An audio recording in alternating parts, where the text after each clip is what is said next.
கேமராக்கு பார்த்து போடுறா. கேமரா நீ பார்க்க கூடாது, சர்க்கரை பார்த்து போடுறா.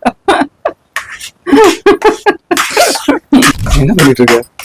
முருகனுக்கு திருப்பாகம் பண்ணிட்டு இருக்கேன். முருகனுக்கு? ஆமா, முருகனுக்கு கந்த சஷ்டி வருதுல்ல, அது திருப்பாகம் பண்ணி நாம வந்து நைவேத்தியம் பண்ணுவோம். அதுக்காக வெறும் வானலியில் 1 கப் கடலை மாவை வாசனை வர வரைக்கும் வறுத்துட்டு ஸ்டவ் ஆஃப் பண்ணிடுங்க. இப்போ 1 கப்பு முந்திரி பருப்பு பொடியை சேர்த்து நல்லா கலந்துடுங்க.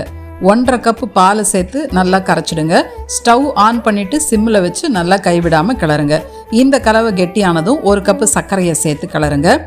குங்குமப்பூ பாலில் கலந்தது, ஏலக்காய் தூள் எல்லாம் சேர்த்துடுங்க. கெட்டியான இந்த கலவை மறுபடியும் இலகி வரும். கைவிடாமல் கிளறுங்க, இல்லைன்னா அடி பிடிக்கும்.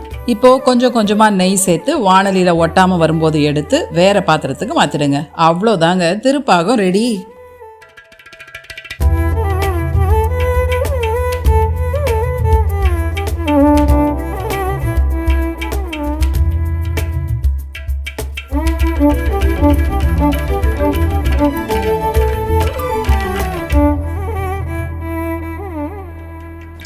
என்னடா எப்ப பாரு ரீல்ஸ் பார்த்துட்டு வேடா அந்த போன.